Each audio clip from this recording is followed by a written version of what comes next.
Momar Fall, un nom bien connu dans la commune de Nguékhor. Jeune entrepreneur, il a fait ses débuts dans le monde du travail en qualité de soudeur métallique. Aujourd'hui, il se positionne comme l'un des pionniers incontournables de la construction et du BTP dans sa commune, à Nguékhor. Dans le cadre d'un entretien, Influence Magazine est parti à la découverte de cet homme au parcours atypique. Nous vous proposons de le découvrir dans un instant dans votre émission Inspire. Ici à Nguékhor, donc aujourd'hui, est-ce que vous pouvez vous présenter rapidement aux internautes qui nous suivent? Bonjour, Magazine Influence. Je m'appelle Momar Fall, je suis jeune entrepreneur sénégalais, comme tous les Sénégalais. Je suis directeur général de la Sobaco. J'exerce dans le milieu du bâtiment. Je fais de la construction, BTP, tout ce qui est travaux, pistes et tout ça. En même temps, j'ai des magasins, plus précisément des quincailleries qui vont avec la construction. Voilà. Très bien. Merci beaucoup pour cette brève présentation. Monsieur Momar Fall, aujourd'hui, quel a été le parcours? Comment est-ce que vous avez démarré dans l'entrepreneuriat? Ah, ça c'est une bonne question. En fait, moi comme j'ai toujours dit, je ne vais pas me priver de dire ça, que je n'ai pas fait des études, comme on dit, des grandes études, bien sûr. J'ai juste fait mon cycle primaire, plus précisément, et après j'ai fait de la formation dans la soudronnerie, en fait. J'ai fait de la soudronnerie, j'ai fait 4 ans de formation. Ma profession de base, je suis soudeur. Et après, bon, j'ai toujours aimé quand même tout ce qui est bâtiment. J'ai toujours aimé, j'ai rêvé, je rêvais même à l'époque d'être architecte dans ma vie. Et sûrement, c'est ce qui m'a poussé d'être entrepreneur dans le bâtiment. Voilà. Et il faut croire à soi-même en se disant que j'avais des partenaires à l'époque. J'ai une société de bâtiment, j'avais des associés qui m'ont, bien sûr, qui m'ont poussé même peut-être à faire de la construction. Parce que, en fait, nous, on a créé une société de construction. On faisait de la construction, de la promotion individuelle. C'est-à-dire on faisait une maison, 2 maisons par an. On vendait ces maisons-là. On a créé cette société en 1999 dans l'informel. En 2001, on a officialisé cette société. En 2003, on a démarré la construction. On a fait 2 maisons en 2003. C'est ce qui m'a attiré de m'y mettre pour faire la construction. Voilà. Et un jour, je me suis dit, écoute, je suis soudeur de base, donc je suis un ouvrier déjà de base. Pourquoi pas aujourd'hui, de pousser, de creuser, d'essayer de trouver comment faire des plans. Déjà, c'est quelque chose qui m'a toujours... Vous avez été curieux. Voilà, de voir, curiosité, voilà, envie de découvrir envie de découvrir autre chose en se disant que je vais quand même essayer de faire une maison moi-même. Parce que je dois avoir la potentialité, je dois avoir l'expérience là, je n'ai pas peur moi de l'aventure. L'aventure. Voilà. Découvrir de nouvelles choses. Je vais faire ça, essayer de faire un plan moi-même, de prendre mes ouvriers, c'est-à-dire un électricien, un plombier, un maçon, un peintre, un menuisier en bois, un menuisier métallique, un menuisier en alu. C'est ce qui compose en réalité, voilà, une construction. Et je sais que c'est des gens aussi plus ou moins de ma génération. Et l'échange, la communication va être encore plus simple. Voilà. Et à partir de cette maison-là, en 2003, on a fait 2 maisons avec mes partenaires. Et en 2004, je me suis lancé. Je dis, écoute, je vais faire une maison moi-même, avec mes moyens. Je vais quand même essayer de tenter cette expérience pour le faire. C'est ce qui m'a quand même attiré d'arriver là où je suis aujourd'hui. Et et créer cette société de construction. Du coup, bon, j'ai démarré en 2004. Après, bon, c'est venu. Bon, c'est toujours dur même. Mais au départ, c'était encore très dur. Parce qu'il faut se dire que bon, je vais quand même démarrer une activité que je ne connais pas. Déjà, créer une société, ce n'est pas évident parce qu'il y a toujours des aléas. Il y a le personnel. Bon, c'est très complexe. C'est complexe comme activité. Voilà, oui, comme activité. Mais bon, je me suis dit, en plus, quand on n'a pas... Moi, je me dis que quand on n'a pas fait des études supérieures, c'est-à-dire je ne suis pas architecte, je ne suis pas un ingénieur en génie civil, c'est pas du tout évident. Mais c'est pas ce qui te... oui. Voilà, c'est pas ce qui doivent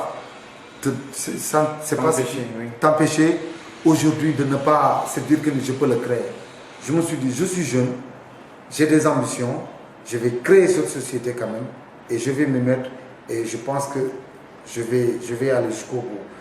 Et c'est pas compliqué toujours, c'est ce que je dis, de monter, hein, d'arriver au sommet. Ce qui est très complexe, c'est de rester au bout du sommet. Très bien. Voilà. Une très belle citation Voilà. que je pense qu'on partageait ensemble avec les internautes. Voilà. Alors aujourd'hui, juste pour revenir sur un point très important, quel a été le déclic pour vous de quitter et de passer de l'étape, ou bien je veux dire de la situation de soudeur métallique à entreprendre? Parce que c'est deux mondes assez différents. Parce que lorsque vous êtes soudeur métallique, vous travaillez dans un atelier, etc. Qu'est-ce qui vous a poussé? Qu'est-ce qui a été le déclic? Quel a été le fil conducteur qui vous a amené à vouloir entreprendre? Est-ce que vous avez rencontré la chance? Est-ce que c'était le destin? Est-ce que vous aviez déjà l'entrepreneuriat en vous? Est-ce que c'est quelque chose d'inné que vous aviez déjà? Moi, je me dis que, bon, c'est une très bonne question. En fait, pour moi, chacun a un talent qui dort chez lui. C'est-à-dire être leader. Pour moi, on est né avec. Hein? Moi, le challenge, c'est que j'ai toujours dit que je dois être leader. Le défi, c'est... c'est-à-dire quand on est... J'ai toujours dit dans ma tête que je dois être, moi, un dirigeant. Un dirigeant. Vous avez la conviction que c'est... Voilà. J'ai toujours dit ça. Mais sur quel domaine, sur quelle base? Parce que je suis né avec ça. En fait, souvent, je me suis dit, c'est très compliqué. Parce qu'en général, les gens qui étaient souvent mes patrons, plus ou moins, pour moi, je ne dirais pas que je snobais leurs idées. Mais pour moi, ça restait, en fait. Parce que quand on est employé et employeur, c'est deux mondes différents. C'est très vrai, oui. Voilà. Là, j'étais soudeur.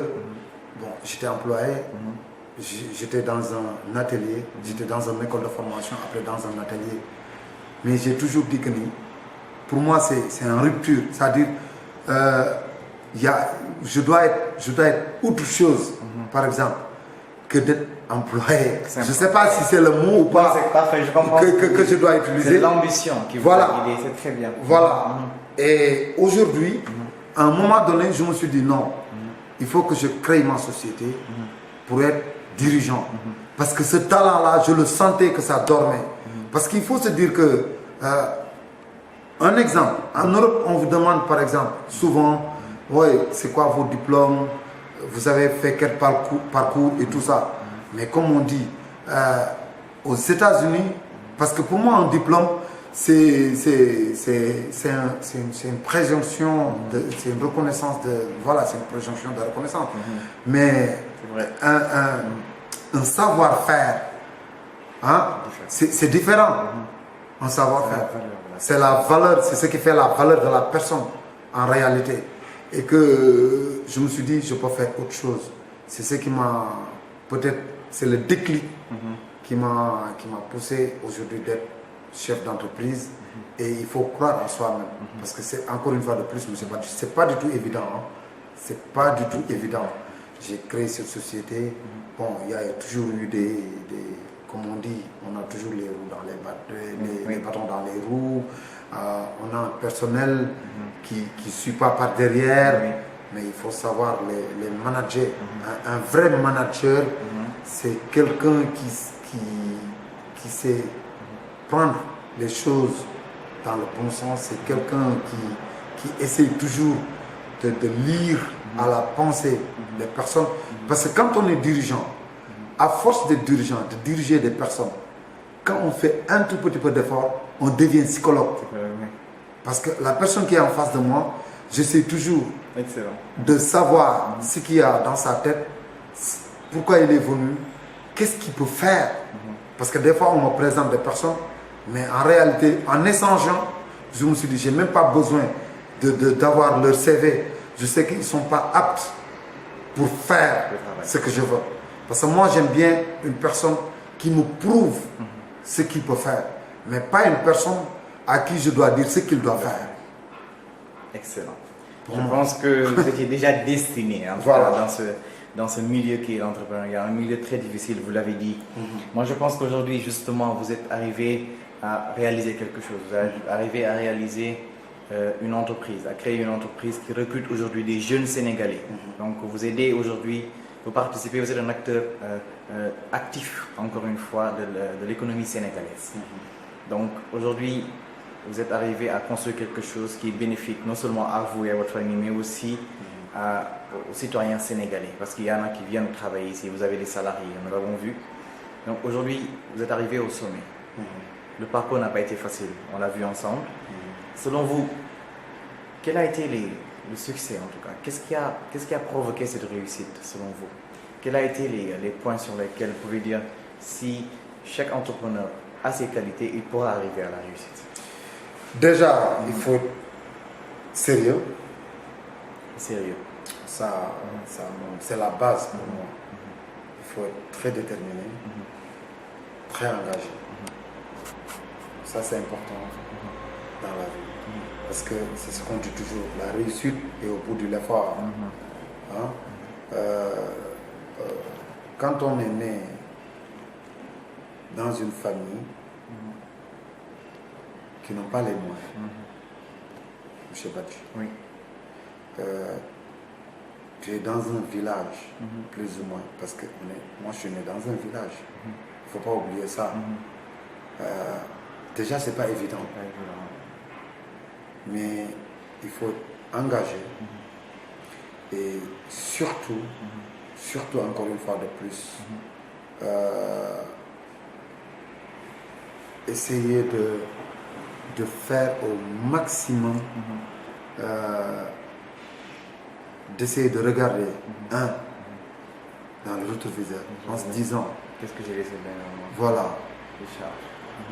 où est-ce que j'ai démarré en quoi? Aujourd'hui, qu'est-ce que je représente? Demain, qui je dois représenter? C'est important. Ce sont des questions à se poser, c'est important. C'est des questions à se poser. En plus du sérieux aussi. Voilà. Ouais. C'est des questions selon on doit se poser. C'est-à-dire qu'il faut se découvrir d'où Voilà. l'on vient, Voilà. qui suis-je Qui je en suis. réalité, Voilà, en réalité. Qu'est-ce que j'ai laissé comme... est-ce que je dois aujourd'hui rendre fier mes parents? Mais Est-ce qu'aujourd'hui- c'est important. C'est important. Parce que il faut se dire que il y a des jeunes qui ne croient pas, qui ne se croient pas déjà, en se disant que moi je ne suis pas le fils un exemple, Yirim Sow ou l'autre, comment il s'appelle son père, voilà, Aluso ou bien, je ne sais pas, oui, voilà, les ténors du BTP. du BTP. Moi je suis fils, par exemple, de Sagana et de Djenabasek. Mes parents n'ont rien. Aujourd'hui, qu'est-ce que je dois représenter? Parce qu'il faut se dire que moi, il y a des jeunes qui regardent sur moi. Moi, je suis un exemple aujourd'hui. Je dois être aujourd'hui un pilier dans ce métier, dans ce pays, mais plus précisément dans ce département et dans cette ville, en se disant qu'il y a des jeunes qui regardent que moi, je suis leur référence en tant que jeune entrepreneur. Qu'est-ce que je dois faire? Donner le bon exemple en disant que Inspiré. venez, il faut se croire, travailler, créer, ouais, ça, pour essayer de construire au moins, demain ou après-demain, ils vont se dire que voilà, Réaliser quelque chose. voilà, mais Mor, il a tout fait, il a fait, comment il a fait pour réussir. C'est un jeune, il est sérieux, il croit à soi-même, il fait son petit bonhomme de chemin, sans trompette, ni tambour. Essayez toujours de maximiser, de rentabiliser ce qu'on fait, parce que c'est important. Si j'arrive aujourd'hui à réaliser des projets, si j'arrive à côtoyer des banquiers, si j'arrive à côtoyer des ministres, ainsi de suite, tu ne peux pas en vouloir à personne, parce que tu te dis que bon, j'ai fait de mon mieux, je me suis débrouillé. Je me suis battu. Ouais, pour moi, je suis un self-made man. Exactement. Voilà, parce qu'aujourd'hui, personne, encore une fois de plus, ne peut dire que, écoute, au moment où Mor a créé, ou au moment où il a voulu créer sa société, il est venu, il m'a demandé de l'aider, ou bien il m'a demandé de l'argent, ou bien il m'a demandé. Non, j'ai créé ça parce que je me suis dit, je le fais non seulement pour ce pays-là, je le fais. Je remercie Influence Magazine et je vous remercie personnellement, M. Badji, parce que pour moi, vous êtes une fierté pour moi personnellement, pour ta famille, pour ce pays et pour ces jeunes entrepreneurs qui sont là. Je vous ai dit, moi je vous suis partout, un peu partout, dans les réseaux sociaux. Moi je dirais même pas moi, mais vous personnellement vous êtes une référence pour cette jeunesse. Franchement, parce que vous êtes là, vous avez créé votre société il y a très très longtemps. Je vous ai connu à bas âge. Et depuis lors, vous avez grandi devant moi. Je vois l'évolution qui vient. Je vois ce que vous êtes en train de faire. Je vous ai dit aujourd'hui, un jeune comme vous, un exemple, que notre ancien président de la République, notre cher Wade, qui vous a reçu, notre ancien premier ministre, Mimi Touré, qui vous a reçu, je vois parmi tant d'autres qui vous a reçu. C'est parce que, je vous ai dit tantôt, c'est pas parce que les gens, c'est pas l'interview qui les intéresse, c'est ta personne en tant que telle qui les intéresse, en disant que c'est un jeu très dynamique, très engagé, qui fait tout pour honorer son pays, qui fait tout pour honorer sa ville, ses parents, l'école d'où vous venez. Tout le monde est fier. Tout le monde est fier de vous. Encore une fois de plus, moi je vous remercie personnellement et je vous encourage. Je suis très très très très honoré par rapport à la personne. Bon, je remercie encore, comme je le dis souvent, mon village qui est Ngakho, là où je suis né. Je remercie mes amis qui sont tout le temps avec moi. Je remercie mes parents également qui m'ont éduqué. Quand je dis mes parents, y compris mes tantes, mes oncles, qui m'ont éduqué, qui m'ont inculqué des valeurs, qui ont tout fait pour que je puisse devenir ce que je suis aujourd'hui. Je ne peux pas les remercier. Je les remercie au plus profond de moi. Et je remercie également mes enfants qui sont plus ou moins, qui sont là ou qui sont pas là. Je les remercie. Je remercie également ma femme qui est tout le temps, qui me ménage un effort, qui est tout le temps là à m'épauler, à m'aider, à quand même supporter, je dirais, tous les désagréments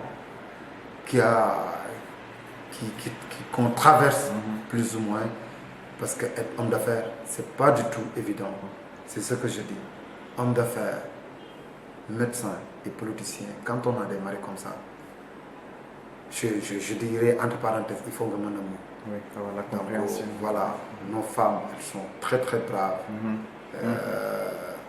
on voit quand même que les Sénégalaises, elles ont quand même des valeurs, elles sont très très braves. Donc je remercie au plus profond de moi nos femmes. Comme on dit, li ci kanam raw li bët maa ngi leen di ñaanal aussi yàlla sàmm leen sàmm njaboot gi. Je fais un coucou aussi également à ma fille Aminata. Aminata, elle le suivra bien sûr. Voilà. Merci beaucoup monsieur Fall. Merci. Encore une fois et coucou à toute la famille et coucou à Aminata qui nous suit. Voilà. Allez, portez-vous bien. Au revoir. Merci. Merci, au revoir.